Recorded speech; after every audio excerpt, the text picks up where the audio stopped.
গাজা উপত্যকা নিয়ন্ত্রণে নিতে গণহত্যায় মেতেছে ইসরায়েল। কেউ দখলদার সরকারকে লক্ষ্যচ্যুত করতে পারছে না। এর মধ্যেই ইসরায়েলের বিরুদ্ধে বড় যুদ্ধের হুঁশিয়ারি দিল আয়াতুল্লাহ খামেনির ইরান।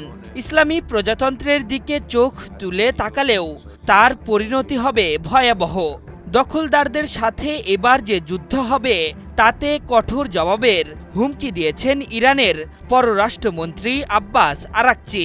তিনি বলেছেন, যে কোনো কিছুই ঘটতে পারে, সব কিছুর জন্য প্রস্তুত তেহরান বলেও বজ্রকণ্ঠে হুঁশিয়ারি দেন ইসলামী প্রজাতন্ত্রের এই প্রভাবশালী মন্ত্রী।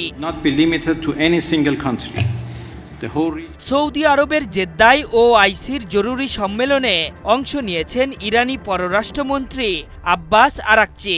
সেখানে স্থানীয় সংবাদ মাধ্যম আশরাফ আল আওসাদকে দেওয়া এক সাক্ষাৎকারে তিনি বলেছেন, ইসরায়েলের সাথে যে কোনো সংঘাতের জন্য প্রস্তুত আছে তেহরান।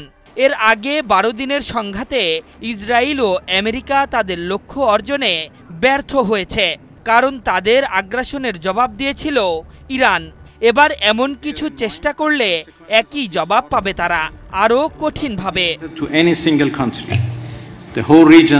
আরাকচি স্মরণ করে দিয়ে বলেছেন, ইরানকে 48 ঘন্টার মধ্যে শেষ করে দিতে চেয়েছিল ইসরায়েল, কিন্তু সেই লক্ষ্যে পৌঁছাতে পারেনি দখলদাররা। উল্টো প্রত্যাঘাত সামলাতেই হিমশিম খেয়েছে তারা।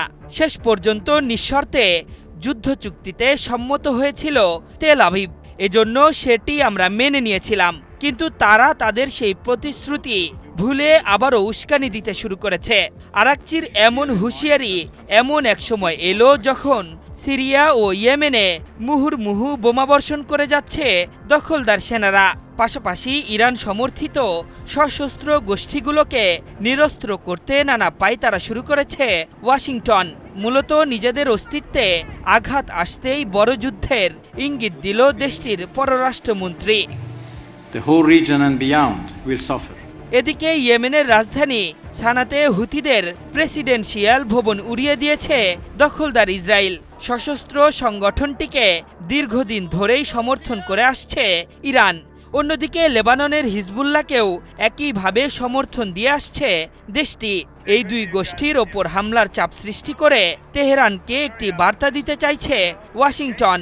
যদিও লেবাননের অভ্যন্তরীণ বিষয়ে হস্তক্ষেপ করতে চায় না তেহরান জানিয়ে আরাকচি বলেছেন, আমরা লেবাননের অভ্যন্তরীণ বিষয়ে হস্তক্ষেপ করতে চাই না, কিন্তু কোনো অন্যায় হলে চুপ করে থাকব না, যা প্রতিটি দেশই করে।